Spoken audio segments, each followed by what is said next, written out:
Voilà, bienvenue à tout le monde. Je vous invite à prendre le chapitre 3 du livre d'Ésaïe. Chapitre 3, et nous allons lire du verset 1er jusqu'au verset 8 du chapitre 3 de Ésaïe. Le Seigneur, l'Éternel des armées, va ôter de Jérusalem et de Juda tout appui et toute ressource de pain et toute ressource d'eau. Le héros et l'homme de guerre, le juge et le prophète, le devin et l'ancien, le chef de 50 et le magistrat, le conseiller, l'artisan distingué et l'habile enchanteur. Je leur donnerai des jeunes gens pour chefs, et des enfants domineront sur eux. Il y aura réciprocité d'oppression parmi le peuple, l'un opprimera l'autre, chacun son prochain. Le jeune homme attaquera le vieillard, et l'homme de rien, celui qui est honoré. On ira jusqu'à saisir son frère dans la maison paternelle. Tu as un habit, sois notre chef. Prends ses ruines sous ta main. Ce jour même, il répondra, je ne saurais être un médecin. Et dans ma maison, il n'y a ni pain, ni vêtements. Ne m'établissez pas chef du peuple. Jérusalem chancelle, et Juda s'écroule, parce que leurs paroles et leurs œuvres sont contre l'Éternel, bravant les regards de sa majesté. On va prier. Seigneur, nous voulons te remercier pour ces paroles que nous lisons. Seigneur, merci parce qu'elles ne sont pas juste des mots venant de nulle part, mais elles viennent de ta parole, de ta bouche, de ce que tu as voulu nous faire connaître, toi, tout-puissant, toi, le Dieu suprême, au-dessus de tout. Et Seigneur, nous savons que par ces paroles, tu veux nous amener la vie, Seigneur, tu veux nous faire vivre ta vie, Seigneur. Voilà pourquoi encore aujourd'hui, que ces paroles puissent être des paroles qui puissent nous exhorter, nous renouveler, nous corriger aussi, Seigneur, nous instruire, convaincre, Seigneur, de ta justice. Et Seigneur, merci en tout cas parce que oui, tu es le Dieu juste, qui connaît ce qui est bon pour nous, qui sait ce que nous avons à vivre. Voilà pourquoi, Seigneur, fais-toi connaître encore, révèle-toi, que vraiment nous puissions grandir dans la connaissance et de ton nom et de celui de ton Fils, Jésus-Christ. À toi seul la gloire, mon Père, ainsi qu'à ton Fils, justement. Amen. Voilà, on est dans un passage où on annonce l'œuvre que l'Éternel va faire au milieu de Juda et de Jérusalem. Jusqu'à maintenant, on a vu vraiment la manière de faire plutôt dans les prophéties précédentes du peuple d'Israël, de Juda, de Jérusalem, avec leur roi Osias, Jotham, Akaz, Ézéchias, qui n'ont pas, ici, un message qui est un message plutôt de dire, voilà, vous êtes des rois, au final, qui n'avaient pas besoin qu'on vous dise plus, mais au contraire, ils ont besoin d'être encore des enfants nourris et élevés, et ce qui est normal. Le vrai problème, c'est qu'ils avaient stoppé cette manière de faire dans leur pratique. Comme nous l'avons lu déjà, quand l'Éternel a parlé, il a dit « J'ai nourri et élevé des enfants, mais ils se sont révoltés contre moi. » Et c'est vrai que de cette révolte, nous avons vu l'attitude. Une attitude quand même qui est d'abandonner l'Éternel. Une attitude qui est de mépriser le Saint d'Éternel. On le met de côté, on met de côté ce Dieu, on n'a pas besoin de Dieu. Mais c'est important de connaître dans la pratique littéralement ce que c'est dans notre vie de tous les jours. Qu'est-ce que c'est ? Parce que on vit tous les jours et c'est vrai que les gens ne voient pas forcément de manière visuelle Dieu autour de nous, mais notre conduite, notre manière de faire montre que nous avons une vie avec ou sans Dieu. Et avec ou sans Dieu, c'est ce qu'il explique dans ce chapitre droit. L'Éternel, à un moment donné, quand vous le méprisez, quand vous l'abandonnez, comme on le lit dans ce verset, l'Éternel des armées, donc celui qui fait notre force, celui qui nous amène des victoires, il va ôter de Jérusalem et de Juda tout appui et toute ressource. Je ne sais pas si vous comprenez ce que c'est qu'un appui, une ressource. C'est là où normalement nous avons besoin de nous mettre pour être stable, pour que tout aille bien. Sans appui, nous tombons, nous nous écroulons. Et ici, on voit que c'est l'Éternel des armées qui va enlever. Mais il va enlever parce que nous avons méprisé son cas, ses instructions, la vie qu'il voulait nous donner, le moyen qu'il avait choisi pour faire connaître son nom. Mais nous manquerons du coup de ce moyen. Nous manquerons de ressources, nous manquerons d'appui. Et qu'est-ce que la ressource et l'appui ? Eh bien, il va donner d'abord un cas de ce qu'on appelle des ressources, où on sait que sans ça, il n'y a pas de vie. Toute ressource de pain, toute ressource d'eau. Privez-vous de pain et d'eau, c'est la mort assurée. Et on sait que c'est essentiel. On se battrait pour de l'eau s'il n'y a pas d'eau. On se battrait, je dirais, pour du pain lorsqu'on n'a pas de pain. C'est tellement vital parce qu'on souffre physiquement lorsqu'il n'y a pas cela. Nous sommes asséchés lorsqu'il n'y a pas d'eau. Nous avons, pas de force lorsqu'il n'y a pas de pain. C'est ce qu'on appelle des ressources. C'est-à-dire que pour nous, c'est vital. C'est pour ça que quand il dit ici, le Seigneur, l'Éternel des armées, va ôter de Jérusalem et Juda tout appui et toute ressource, ce sont des choses vitales. Des choses comme le pain, des choses comme l'eau. Mais parfois que nous jugeons comme secondaires. Quand Dieu parle, parfois nous jugeons comme secondaires. Ce que Dieu veut pour nous, nous jugeons comme secondaire. Nous ne cherchons plus ce qui est essentiel, du pain et de l'eau, mais un peu comme on l'a vu lorsqu'Israël se tourne vers l'Orient, ce qu'ils cherchent, ce sont la magie de l'Orient, les effets de l'Orient, l'or et la richesse de l'Orient, c'est-à-dire de l'argent, de l'or, mais on le sait très bien, l'or et l'argent ne nourrissent pas en eux-mêmes.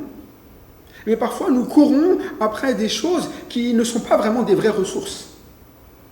Les vraies ressources quand même dans la vie, c'est du pain et de l'eau. Vital pour notre corps. C'est pour ça que Dieu va toujours définir quelles sont les choses les plus importantes.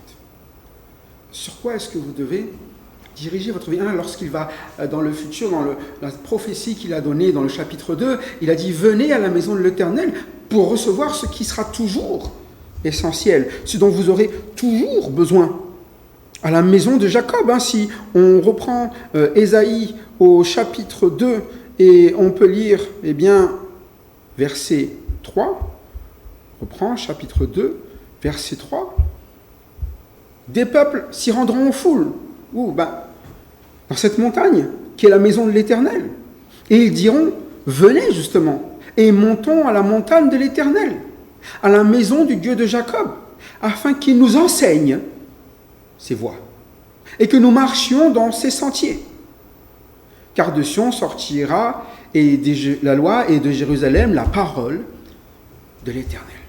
Au-dessus de l'aspect corporel, il y a un aspect qui sera éternel, qui sera ce qu'on appelle spirituel, dans laquelle tout le monde est invité à aller, tous les peuples, toute la foule. À la montagne de l'Éternel, il y a les voies de l'Éternel.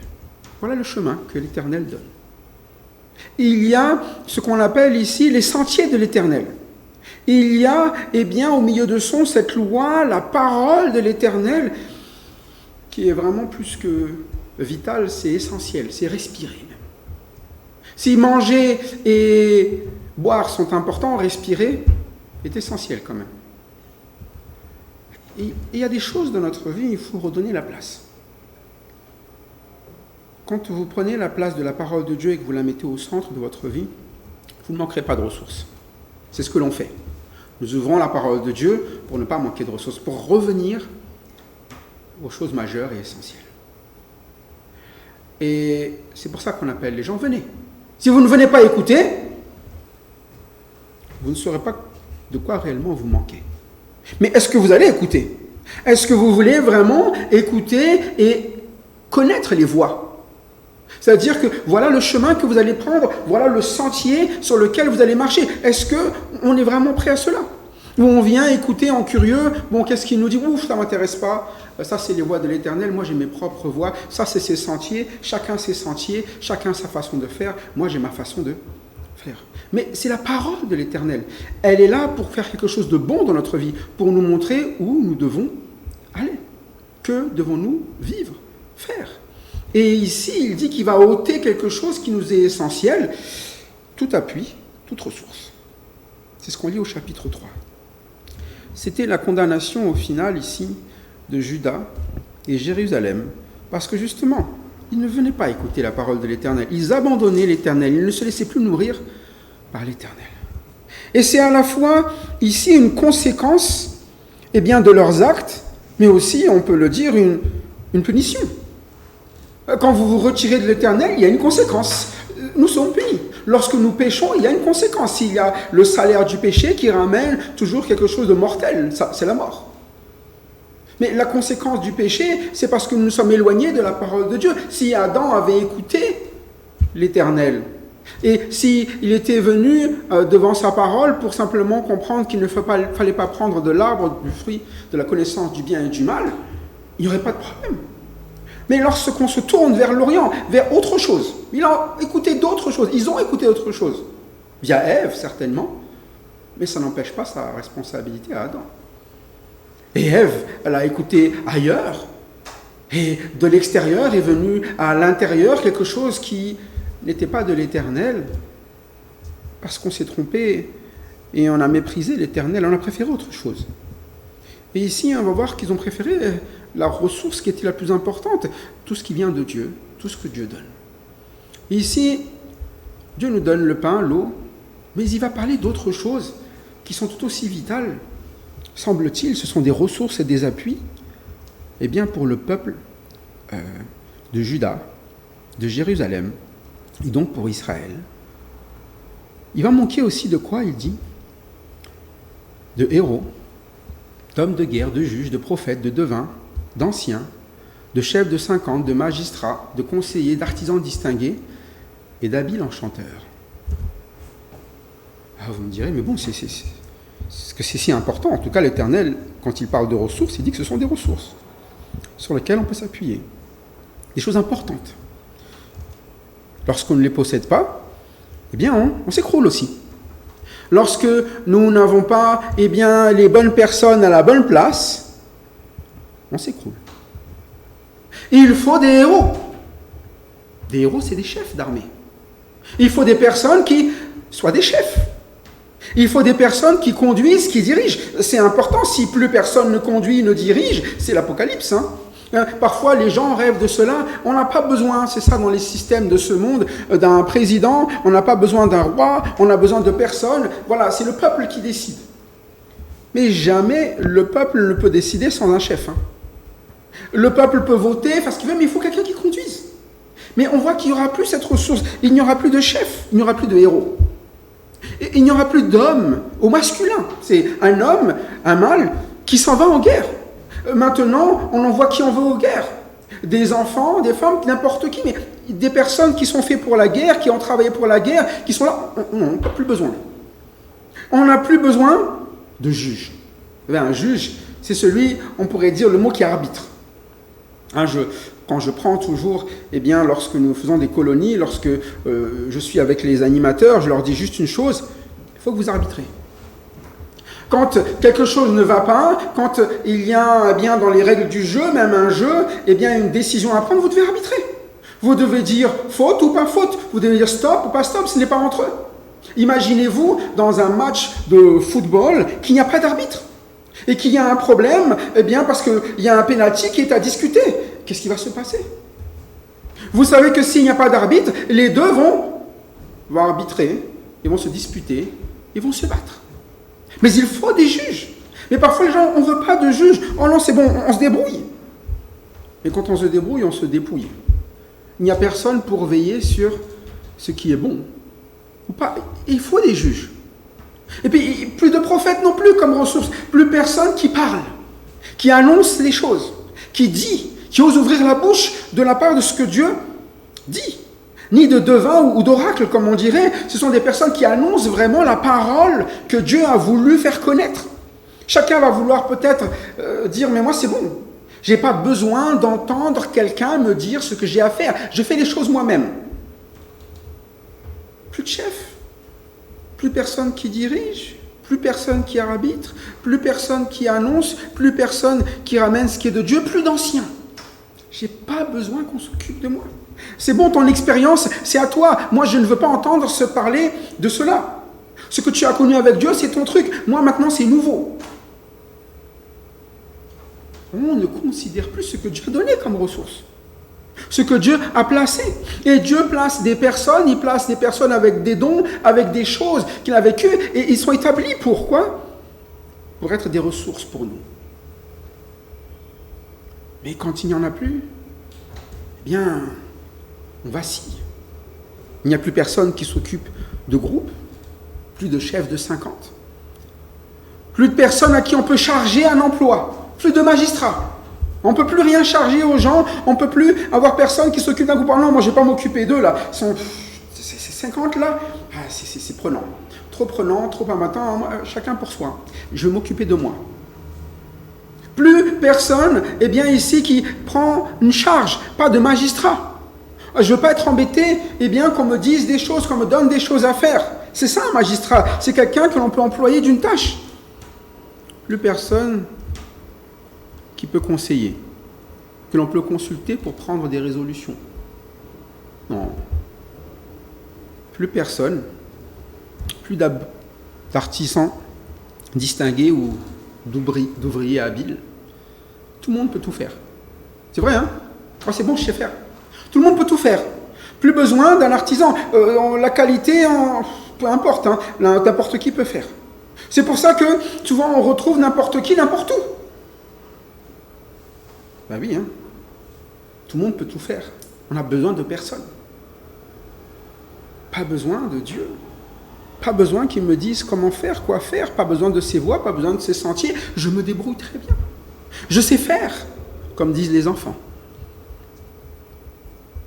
Plus d'habiles enchanteurs, ou le terme quand même qui est plus proche peut-être de ce que nous regardons dans ce passage, c'est quelqu'un qui prend soin, qui sait comment guérir ou prier pour nous. Quelqu'un qui prend soin de nous. Plus besoin de quelqu'un qui soigne, qui fasse du bien. Je me fais du bien à moi-même. Je sais m'occuper de mon bien-être. Hein, c'est comme s'il n'y a plus personne qui a besoin d'un médecin. C'est bon, on a Internet, il suffit de regarder, c'est écrit et on cherche. Et à chaque fois qu'il y a ça, c'est souvent des problèmes qui viennent derrière. Quand on fait de l'automédication, c'est là qu'on ne sait ni doser, ni quoi faire, qu'on se trompe de symptômes, etc., parce qu'on n'est pas un médecin. Et c'est ça quand il n'y a plus de ressources. Quand vous allez dans n'importe quel village, vous prenez un village, vous avez toujours à peu près les mêmes ressources qui sont là au début. Vous avez la mairie, vous avez la boulangerie, le boucher, et vous avez, en France en tout cas, l'église. Parce que c'était des choses que les gens considéraient comme étant des appuis dans la ville. On a besoin de tout ça. On a besoin de tout ça dans une ville. On a besoin, eh bien, de ces différents rôles, de différents postes. On a besoin d'avoir, eh bien, des personnes pour nous protéger. On a besoin de policiers. On a besoin du maire. On a besoin de toutes ces personnes qui ont été choisies, élues, honorées pour une fonction. Mais tout va mal lorsqu'il n'y a plus de ressources. Et malheureusement, c'est la manière parfois dont nous nous conduisons en tant que peuple de Dieu. Nous ne nous tournons plus vers ceux que Dieu a honorés. Honorer, ça ne veut pas dire que ce sont des êtres supérieurs. Honorer, ça veut dire que l'Éternel a fait le choix de donner une place à différentes personnes. Et vous savez, dans Israël, ça a toujours existé. Dans Israël, il y a, eh bien, aujourd'hui des rois, il y a des prophètes, il y a des sacrificateurs, il y a des chantres, il y a des personnes qui sont assignées au combat, il y a des guerriers, il y a de tout. Et l'Éternel a toujours, eh bien, suscité des personnes selon, justement, l'honneur qui leur a été donné. Un roi, il attendait du roi qu'il soit un roi. Un prophète, il attendait du prophète qu'il soit un prophète. Et que tous honorent le roi comme le roi, que le prophète soit honoré comme prophète. Parce que c'est le choix de Dieu. Comme le dit la parole de Dieu, c'est Dieu qui a établi toute autorité. Mais nous N'aimons pas l'autorité. C'est pour ça que les gens n'aiment pas Dieu. Dieu, c'est l'autorité suprême. Au-dessus de Dieu, il n'y a personne. Et vous voyez bien que quand les gens ne veulent pas de Dieu, ils se mettent au-dessus de Dieu. Je n'ai pas besoin des ressources de Dieu. Je me suffis à moi-même. Et puis, quand on se met au-dessus de Dieu, on doit accepter de se mettre aussi au-dessus de Dieu, ce qu'il a mis au-dessus de nous. Dès enfant, honore ton père et ta mère. Ce sont des ressources pour toi. Tu peux t'appuyer en tant qu'enfant sur ton père et sur ta mère. Si tu n'honores pas ton père et ta mère, tu ne prolongeras pas tes jours. C'est pour toi. Mais c'est ça souvent, quand Dieu parle, il nous donne le moyen d'aller plus loin, de ne pas nous écrouler. Il nous donne le moyen d'être ceux qui sont justement debout, parce que l'Éternel les soutient avec ses ressources qu'il donne, ses moyens. Et la parole est la ressource parce que dedans il y a des instructions. Des instructions dans lesquelles nous plongeons pour nous soumettre, pour le vivre. Beaucoup ont essayé sans cela.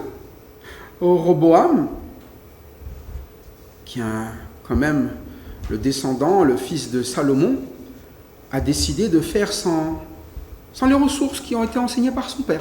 Il faut avoir des conseillers. Le salut est dans le grand nombre des conseillers. Il a dit que le conseiller, ça peut être n'importe qui. Allez, je prends mes potes comme conseillers.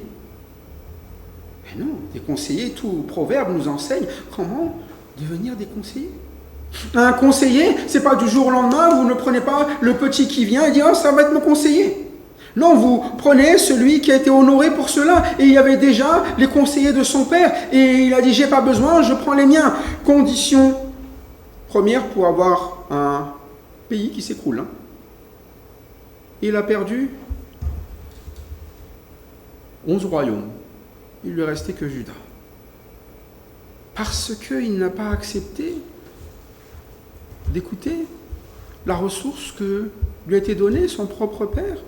Parce qu'il n'a pas écouté ce que la parole, au final, nous enseigne. Honore ton père et ta mère. Mais parfois, nous nous disons, mais non, mais c'est n'importe quoi, c'est avant ça. Mais nous étonnons pas que les problèmes viennent là où tout avait déjà été instruit, dans nos maisons, dans la société, dans l'Église, dans nos maisons qui dominent. Dans nos maisons, est-ce que ce sont des vrais conseillers ou ce sont des personnes qui ne sont pas aptes à donner des conseils? Est-ce que ce sont des chefs? Est-ce que ce sont vraiment des personnes à qui on peut confier une tâche, une charge? Est-ce que ce sont des personnes qui peuvent parler, qui savent ce que Dieu veut déjà? Est-ce que ce sont des personnes qui sont prêtes à veiller sur les autres? Est-ce que ce sont des personnes qui prennent soin, que nous avons mis comme chefs? C'est le problème qui va venir derrière. Vous voyez ce que l'Éternel dit? Je leur donnerai. Je leur donnerai quoi? Des jeunes gens pour chefs. Et des enfants domineront sur eux. Mais en réalité, c'est nous qui avons fait cela. Il a dit, ok, vous ne voulez pas de personne que je place, vous allez prendre ce que vous pensez comme étant suffisant. Des jeunes gens, voilà. Ça peut être des jeunes gens de 20 ans comme des gens qui viennent de naître. Le terme est valable pour les deux. C'est des personnes, ils viennent à peine de débarquer. Ils viennent à peine de débarquer. Et on ne sait même pas s'ils savent marcher, s'ils savent faire quoi que ce soit. On ne sait pas comment ils vont se conduire. Ils sont encore en train d'apprendre. À la base, ils devraient apprendre. Ce sont des personnes qui sont encore là, en train d'essayer de savoir comment il faut faire, comment marcher, comment aller. Ce sont ces personnes-là. Et vous allez les avoir pour chef. Ça veut dire que vous vous laissez conduire par un peu tout et n'importe quoi. Ne vous étonnez pas de vivre un peu tout et n'importe quoi. Pas de sens, pas de direction, puisque lui-même ne sait pas où aller. C'est un enfant, jeunes gens. Et effectivement, il dit, et des enfants domineront sur eux. Des enfants. Le mot enfant, c'est un petit, et ça insiste même sur un thème, c'est un enfant capricieux. Donc vous allez avancer selon des caprices. C'est lui qui va dominer. Dominer, ça va être celui qui va être l'autorité, le chef, qui va décider. Donc selon c'est quoi? Selon ses caprices. Et c'est ça la conséquence. Lorsque nous rejetons Dieu, lorsque nous rejetons sa parole, nous rejetons la vie qu'il voulait nous donner et nous nous retrouvons à vivre, même pas ce qu'on voulait, mais selon les caprices de ce qui nous entoure. Caprices de petits, d'enfants. Les caprices de personnes qui ne connaissent pas Dieu, qui n'ont aucune expérience de la vie avec Dieu, qui n'aiment pas comme Dieu leur a montré comment aimer. C'est pour ça que quand le Seigneur Jésus-Christ, il a envoyé ses disciples, il ne les a pas envoyés dès le début. Au début, il a dit quoi? Suis-moi, à Pierre. Si, dès le départ, eh bien, il a dit, ok, je vous choisis, maintenant je m'en vais. C'était quand même des enfants capricieux aussi. C'était des choses, il voulait que ça se passait de telle manière, même si Dieu voulait que le Christ meure. Pierre, il dit, non, ça n'arrivera pas, moi je ne veux pas. Lorsque ces personnes rejetaient le Seigneur dans les maisons, ou on va faire tomber les éclairs sur eux. Ça, c'est Jean et Jacques. Et nous alors, qu'est-ce qu'on aura comme place? Des enfants capricieux. Ils ne pensent qu'à ce qu'ils veulent, ce qu'ils ont envie, ce sont des enfants. Ne vous étonnez jamais que des enfants se comportent comme ça. Et parfois, vous avez des enfants qui restent longtemps des enfants. Toujours, ils viennent pour avoir ce qu'ils veulent, les caprices. Et c'est triste lorsqu'une église est conduite par des personnes dont la vie, c'est le caprice quand même. C'est le problème de ceux qui rejettent la parole du Seigneur. Et la parole, elle nous donne de puiser dans les ressources qu'il donne. Je vous ai donné. Et c'est ça qu'il a donné, des héros, des hommes de guerre, des juges, des prophètes, des oracles, des anciens, des chefs de groupe, des chefs de 50, des magistrats à qui on peut confier des tâches, des conseillers. Je vous ai donné des personnes qui sont habiles dans les domaines, je vous ai donné des personnes pour vous soigner. Et vous choisissez quoi? Des capricieux, des personnes qui n'en feront qu'à leur tête. Et vous ne serez juste que les instruments de leurs caprices. C'était le cas de Roboam. Il était devenu capricieux car il n'a pas écouté les instructions de son père. C'est le cas souvent dans les maisons lorsque nous sommes prêts à donner aux enfants de conduire une maison. À la base, Dieu a établi quand même dans une maison un ordre, il a appelé ce qu'on appelle un chef, il a décidé que l'homme soit le chef. C'est le choix de Dieu, que ça plaise ou ça déplaise. C'est ce qui est écrit dans sa parole. Mais on se dit, non, on va prendre autre chose, on va écouter l'enfant, les besoins de l'enfant, ce qu'il veut, selon ses caprices, selon ses... Et puis, on ne s'étonne pas que la maison s'écroule. Tout tourne autour de quoi? Et il n'est pas capable de se tenir, ni de soutenir quoi que cela. Des plus fragiles. Il n'y a plus personne pour combattre pour la maison, et l'homme il va dire, oh, c'est pas mon problème, qui se débrouille. C'est eux qui veulent conduire. Mais c'est l'erreur aussi de chacun. Dans l'Église, c'est pareil. Parfois, nous ne voulons plus que Dieu établisse ses autorités. On n'a plus besoin de diacres, on n'a plus besoin d'anciens, ni de pasteurs. On n'a pas besoin de ça aujourd'hui. Ça, c'est ce que pensent beaucoup. Tout le monde, c'est pareil. Oui, comme on est tous des sacrificateurs, on est tous aussi des quoi? Des pasteurs. Non. Comme on est tous des sacrificateurs, tous des serviteurs, on est tous des diacres. Oui, mais pas exactement. Il définit vraiment ce que c'est qu'un diacre. Comme, nous devons veiller les uns sur les autres, on est tous des anciens. Non. Il y a des personnes qui sont honorées sur ces places-là, c'est-à-dire que, ils ont été établis. Parce que c'est reconnu dans leur vie qu'ils vont quoi? Qu'ils vont prendre soin réellement du troupeau. Qu'on peut leur charger, comme les magistrats, d'une affaire. C'était le cas des 7 personnes qui ont été choisies dans les débuts de l'Église lorsqu'il commençait à avoir des murmures. On voit déjà Étienne, qui est une de ces personnes, qui est une personne pleine de foi, plein d'esprit. C'est une personne qui est vraiment dans le témoignage plein de la vie de Jésus-Christ. C'est-à-dire que ce n'est pas une personne simplement qui a dit, comme tous les autres de la multitude. Il avait décidé, dans sa vie, de tout donner au Seigneur, et c'est pour ça que sa vie même a été prise pour le témoignage du Seigneur. Voilà une personne, qui est une personne que tout le monde a choisie comme étant, mais lui, il peut prendre en charge. Vous avez des anciens, ce sont des personnes qui sont établies par d'autres avant eux. D'autres qui étaient déjà des personnes qui s'occupaient. Et il dit, mais ben lui, il va pouvoir faire la même chose que nous. On le pose là. C'est Paul qui a posé Timothée, c'est Paul qui a posé Tite. C'est des anciens, il leur dit qu'il faut aussi qu'ils en établissent dans toutes les villes où ils sont. Ça veut dire qu'il faut des personnes dont ce soit le rôle particulier. On se prive de ressources sinon. Et le Seigneur lui-même, lorsqu'il s'est adressé à Pierre, il a dit « Paie mes brebis ». C'est à toi, c'est dit. C'est dans l'évangile selon Jean que c'est dit, ce n'est pas à Jean même que c'est dit, c'est à Pierre même. C'est-à-dire que c'est lui qui va s'occuper même des autres, qui va nourrir, qui va précéder les autres. C'est pour ça que c'est lui qui va annoncer le message, lors de la Pentecôte. C'est lui qui va amener une direction. Est-ce que c'est le meilleur sur le sujet? Sûrement pas. C'est simplement celui qui a été honoré, celui que le Seigneur a placé. Est-ce qu'il fera des erreurs? Bien sûr. Même Pierre le reprendra alors que c'est le dernier des apôtres, mais ce sont tous les deux des apôtres. Et c'est ça qui est important. Il faut les ressources que Dieu donne. Lorsque nous méprisons les ressources de Dieu, nous méprisons, Dieu. Parce que nous pensons que Dieu fait les mauvais choix dans notre vie. Et nous finirons, comme il est dit ici, avec des jeunes gens pour chefs et des enfants qui dominent, des personnes qui n'étaient pas prévues pour cela, mais peu importe qui est là, on prend le premier qui vient. Et le résultat est sans appel. Il est dit qu'il y aura quoi? Réciprocité d'oppression parmi le peuple.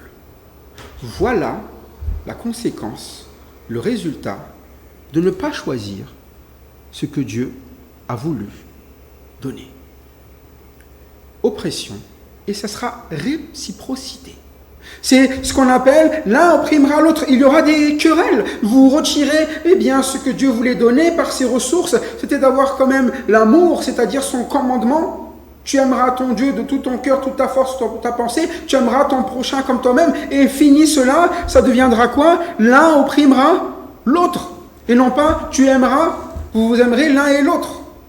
Ça sera oppression. Ça sera des disputes, des querelles. C'est de là que ça vient. Vous le voyez bien, aujourd'hui, malheureusement, la France, et c'est ce qui se dit tout simplement, connaît ce qu'on appelle des pénuries de conducteurs, de pasteurs. Mais la France aussi commence à connaître des fermetures aussi, d'assemblées, beaucoup trop. Mais parce qu'à un moment donné, nous n'avons plus voulu ce que l'Éternel a voulu. Et il n'y a plus vraiment personne pour s'occuper des assemblées.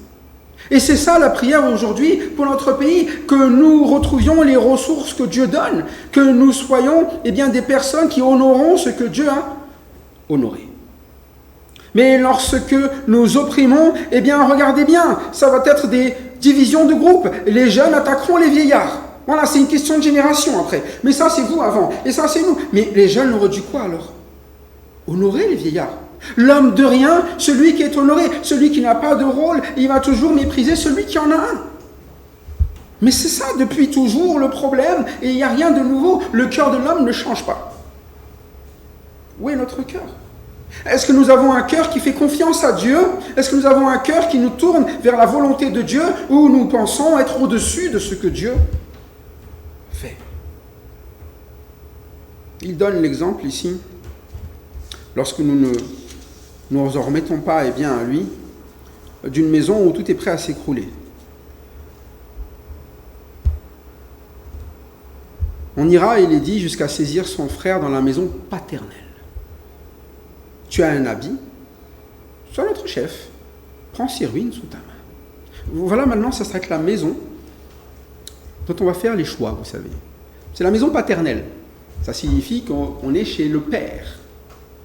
Et là, ils saisissent le frère, donc qui n'est pas celui qui est l'ancien dans la maison, celui qui doit veiller, celui qui doit conduire, diriger dans cette maison. Il est le frère, il fait partie de ceux qui doivent vivre les ressources de cette maison. Mais maintenant, ils le saisissent, et ils saisissent ce frère, et ils disent quoi? Tu as un habit sur notre chef. Allez, c'est toi le boss maintenant, c'est toi qui conduis, t'as l'habit suffit. C'est toi qui vas conduire, qui va diriger les choses, c'est toi qui va... Oui, tu as l'habit. Mais l'habit, n'importe qui peut le mettre. Si c'est une question d'habit, vous changez, vous basculez. C'est pour ça que souvent dans la religion d'aujourd'hui, quand vous avez des personnes avec certains habits, oh, ils doivent être pieux. On dit l'habit fait le moine réellement aujourd'hui. C'est ce que les gens pensent. Mais avec l'Éternel, l'habit ne fait rien. Parfois nous pensons comme cela, c'est le cœur. Et c'est l'Éternel qui travaille les cœurs. C'est l'Éternel qui forme les cœurs. Lorsque il a fallu choisir le premier roi d'Israël, le peuple il avait choisi selon ce qu'il pensait bon. Ils ont vu un Saül grand, costaud, beau, etc. Tout ce que vous voulez, l'homme parfait. Lorsque Dieu a fait son choix, quand il a choisi David, même le père de David, ni Samuel, ni qui que ce soit, ne pensait que David était le bon. Ah, c'est bon, il est là-bas, là, il fait ses affaires, c'est même pas la peine de le faire venir. Et pourtant, c'est bien lui qui est selon le cœur de Dieu. Et il n'a pas l'habit. Mais il est établi par Dieu. Et regardez, la manière dont il est établi, il n'a jamais destitué Saül. Parce qu'il a toujours honoré, justement, celui que Dieu, comme il le dit, c'est loin de l'Éternel. Pourtant, il a été établi, choisi. Mais l'Éternel l'a placé. Parce que c'est quelqu'un qui fait confiance à l'Éternel. C'est pour ça que quelqu'un qui est honoré, ce n'est pas quelqu'un qui s'honore. C'est quelqu'un que Dieu honore, c'est quelqu'un que Dieu a placé là où il fallait. C'est pour ça que quand on est un père, vous êtes un père, Dieu vous a honoré en tant que père, soyez un père. Si vous êtes un enfant, Dieu vous a honoré en tant qu'enfant, ayez votre place d'enfant et honorez le père. Et ici, ils n'honorent pas le père. Ils vont même prendre le frère. Un frère peut remplacer quoi? Un père. Pourquoi pas, C'est la pensée des gens. Tout le monde est remplaçable. L'habit suffit. Vas-y, prends ces ruines sous ta main. Voilà, tu pourras gérer ce problème-là. Vous avez un problème, vous avez un cas dans votre vie, vous avez des ruines, vous avez un cas dans l'assemblée, vous avez des ruines, vous avez des soucis, et vous donnez ça à quelqu'un qui, dans sa propre vie, il le dira lui-même. Verset suivant, ce même jour, il répondra, je ne saurais être un médecin. Et dans ma maison, il n'y a ni pain, ni vêtements. Ne m'établissez pas chef du peuple. Même lui, il est conscient, il se dit, mais attendez, vous voulez que je gère les ruines dans la maison paternelle? Vous voulez que je m'occupe de vous? Qui est dans la maison paternelle, mais même dans ma propre vie, je ne vis pas les ressources de Dieu. Je n'ai pas de pain, je n'ai pas de vêtements, je ne sais pas m'occuper de moi-même, et vous voulez que je m'occupe de tout le monde. C'est pour ça que quand vous avez quelqu'un qui est bien honoré, il est honoré parce qu'il sait s'occuper des affaires de Dieu. Premièrement, de ce que Dieu lui demande dans sa vie, mais aussi des autres. Si vous prenez quelqu'un qui ne sait pas s'occuper des âmes pour s'occuper des âmes, c'est la catastrophe. Qui n'aime pas les âmes pour s'occuper des âmes, c'est la catastrophe. Quelqu'un qui ne va jamais prendre la parole de Dieu pour amener l'œuvre de Dieu dans la vie des personnes, c'est la catastrophe, c'est la ressource. Et c'est pour ça qu'un père doit prendre la parole de Dieu pour conduire sa maison. C'est pour ça que tout chef doit se tourner vers Dieu pour conduire la maison. Regardez Moïse, regardez Josué, regardez David, quand il devait conduire le peuple, regardez Salomon, ils se tournaient tous vers qui? Vers Dieu. Mais regardez les rois, qui sont comme Akaz ici, ce sont des personnes qui ont fermé même le temple de Dieu. Je ne veux rien entendre de ce que Dieu a à dire. Parce qu'en refusant l'autorité, nous devenons aussi des personnes qui ne savons pas nous conduire pour diriger, pour être des personnes qui ramènent les autres au Seigneur ou qui conduisent les autres dans la justice, dans les sentiers de Dieu. C'est pour ça que nous devons, comme la Bible nous l'explique, si on prend Hébreux, chapitre 13, verset 17, il est écrit « Obéissez à vos conducteurs, et ayez pour eux de la déférence, car ils veillent sur vos âmes, dont ils devront rendre compte. Qu'il en soit ainsi, afin qu'ils le fassent avec joie, et non en gémissant. Ce qui ne vous serait d'aucun avantage. » C'est dit, ils veillent sur vos âmes. C'est pour cela. Il faut des personnes qui veillent sur les âmes, qui comprennent les douleurs des âmes, qui soient prêts à guérir les âmes. Des personnes, ils sont là pour ça. Quand ils conduisent, ce n'est pas pour des caprices. C'est pas parce que j'ai envie d'aller là, j'aime pas là-bas, je préfère ceci, je préfère cela. C'est parce qu'ils veulent faire du bien. Voilà, ils veulent ramener des victoires. C'est ça les chefs des armées. Et c'est pour ça que l'Éternel est l'Éternel des armées. Il veut ramener une victoire sur victoire, mais quand nous ne puisons pas dans ses ressources, c'est la défaite. Quand nous n'acceptons pas comme chef la place qu'il nous donne, c'est là que viennent tous les soucis. Et comme le dit cet homme, je ne sais pas être médecin, dans ma maison même, je n'ai ni pain ni vêtements. C'est pour ça qu'on a besoin d'introspection devant Dieu. Comment ça se passe? Est-ce que dans ma vie, je laisse l'Éternel mettre de l'ordre? Est-ce que je suis nourri de sa parole? Est-ce que je vis sa parole? Est-ce que tout tourne, je dirais, sous sa garde? Si ce n'est pas le cas, bon, la conclusion elle est très simple. Jérusalem chancelle et Juda s'écroule. Pourquoi? Parce que leurs paroles et leurs œuvres sont contre l'Éternel, bravant les regards de sa majesté. L'impact, c'est que nous nous écroulons. Notre vie s'écroule, notre foyer s'écroule, la société s'écroule, et malheureusement parfois aussi l'Assemblée s'écroule. Mais pourquoi? Eh bien parce qu'il n'y a plus personne qui veut le prendre en charge. Tout le monde peut faire tout aussi.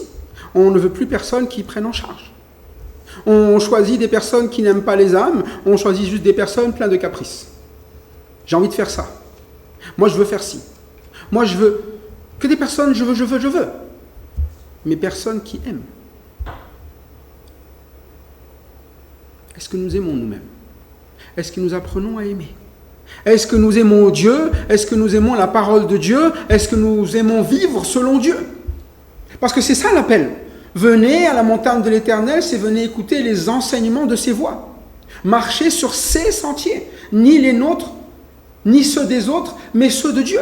Et quand vous avez vu la vie de Jésus-Christ, il aimait nos âmes. Il est mort pour nos âmes, pour nous sauver. Et il n'était pas là en train de dire « je veux avoir la place de roi ». Il est le roi parce qu'il prend soin du peuple, donnant sa vie pour le peuple, ramenant les captifs à la liberté, guérissant ceux qui sont malades. Voilà l'attitude de ceux qui prennent en charge. Voilà la ressource principale de notre vie, Christ en nous. C'est pour ça que lorsque nous puisons de toutes ces choses que Dieu donne, il est normal que nous rejetons même Christ. Christ est le chef de ma foi. Mes regards sont tournés vers lui. Christ est celui qui va juger. Christ est celui qui arbitre dans ce que j'ai à apprendre. Il est l'admirable conseiller. C'est lui qui va combattre pour moi. Mais quand j'accepte cela, j'accepte tous ses choix. Dans l'église de Christ, il fait des choix aussi. Si j'ai vraiment cru en Christ, j'ai cru dans son œuvre et je crois toujours que jusqu'à aujourd'hui, il œuvre dans ma vie. Et que tout ce qu'il fait, eh bien, si je chancelle et je m'écroule, c'est peut-être parce que mes paroles et mes œuvres sont contre lui. Des paroles, eh bien, qui s'opposent à ses paroles. Moi, je ne veux pas obéir, moi, au conducteur. Des œuvres qui s'opposent à ses œuvres. Quand la parole est annoncée, quand on le lit dans 2 Timothée, chapitre 4, versets 13, ou 14 plutôt, et 15, il y a une personne qui s'oppose. Alexandre le forgeron m'a fait beaucoup de mal, voilà. Il fait du mal à qui? À Paul. Mais c'est le Seigneur qui l'endra selon ses œuvres. Lui, il a ses œuvres, il fait le mal. Nous ne faisons pas ça. Et puis, garde-toi de lui, il s'est fortement opposé à nos paroles. On voit que l'opposition est quelque chose qui est de ceux qui s'écroulent. C'est pour ça que ce n'est pas notre façon de faire. Nous ne sommes pas des gens qui nous opposons. Nous sommes des personnes qui quoi? Qui au contraire nous soumettons. Soumettons à la volonté de Dieu, au choix de Dieu, à ce que Dieu a honoré. Et ceux qui s'opposent aux paroles, aux œuvres de Dieu, ce sont ceux, comme il est dit, qui bravent les regards de sa majesté. Il a utilisé le mot majesté. Donc il a utilisé ce qui est honorable chez Dieu. On lui a donné l'honneur, c'est sa place. Vous ne connaissez peut-être pas Dieu, mais c'est sa place. Il est d'abord Dieu. Si vous acceptez Dieu en tant que Dieu, tout change dans votre vie. Ça veut dire que tout ce que vous faites sera dans la crainte de ce Dieu. Il sera en train de réfléchir à ce que ce Dieu veut. Mais c'est aussi une confiance dans ses regards, dans ce qu'il voit, de la situation. C'est lui qui est d'être autorité, donc c'est lui qui va regarder la situation et savoir comment guérir, comment faire pour nous amener à une vie qui est une vie qui va grandir dans le Seigneur, une vie qui va être dans la paix, dans la joie, dans l'amour. C'est lui, dans ses regards. C'est pour ça qu'il nous donne des situations à vivre et qu'il nous apprend à aimer au milieu de situations parfois qui sont difficiles, où on aimerait se tourner ailleurs. C'est ça notre ressource, Dieu regardant à notre vie et sachant de quoi nous avons besoin. Il sait nous nourrir, au-delà de simplement du pain et de l'eau. Mais il y a cela. Ceux qui tombent sous les regards de sa majesté, ce sont ceux qui pensent qu'un roi n'est pas nécessaire dans sa vie. Ils voient mal la situation et ils ne voient pas mieux que moi. Ceux qui pensent que le roi gère mal la situation. Ce Dieu-là, il n'a pas compris que ces problèmes, ça ne va pas se résoudre simplement en aimant les uns les autres. Voilà, non, allez, je retire ça. Ils bravent. Ce n'est pas juste qu'ils sont là en train de dire « je vais faire mieux », c'est qu'ils se rebellent. Ils désobéissent, ils s'irritent, ils sont amers. C'est ça ici, ce mot « braver », c'est quelque chose où vraiment, ce que Dieu nous demande devient même quelque chose qui nous met en colère, dans une mauvaise attitude. Parce que nous ne supportons pas, nous méprisons l'Éternel.